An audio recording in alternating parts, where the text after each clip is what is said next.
Welcome to the Malaysia rainforest. For millennia, long before human arrival, this land was forest.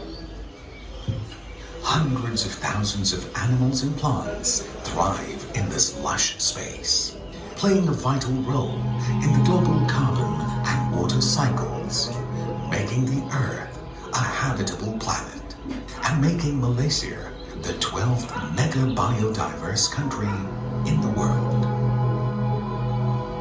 In 1992, when the world united to address the emerging ecological crises at the United Nations Conference on Environment and Development, or better known as the Rio Earth Summit, Malaysia boldly pledged to maintain at least 50% of its landmass as forest and tree cover, a visionary contribution to maintain vital green lungs for the world.